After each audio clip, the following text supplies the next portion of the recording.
I sit in a very weird spot because I do not ever want to seem like I am a gatekeeper for people getting help. I understand that access to therapists is difficult. I also understand that there are bad therapists out there. I do understand that.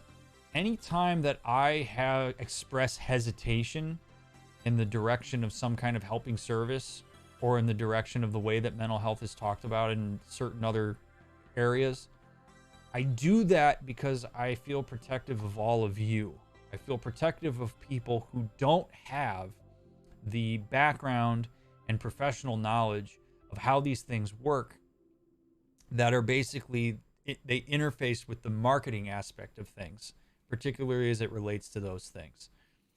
I wish everybody could have simple and easy access to a legitimate, licensed, good therapist. I really do. And I understand that it is not feasible for everybody to have access to that.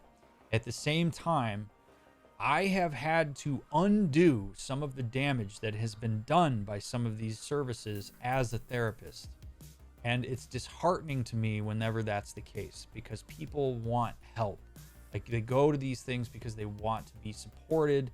They want to find answers. They want to basically have somebody who can help them understand themselves and help them live a better life and all this stuff. And that's all wonderful. But if you're not working with somebody who really knows what they're talking about, or it's not being facilitated through a means that's useful to you, it can cause damage.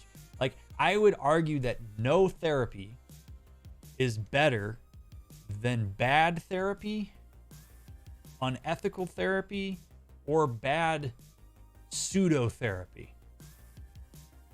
You take a risk whenever you engage with like peer support. You take a risk whenever you engage with something like a life coach. You take a risk when you do that with a therapist as well, but you have recourse in that direction in a way that you don't have in some of these other means. So if you do 7 cups of tea, for example, and you're engaging with peer support and you're not finding it helpful, and the person says something that's really hurtful and harmful to you, you don't really have any recourse for that. There's no ethics board. There's no service agreement you have. Like, you're using that at your own risk.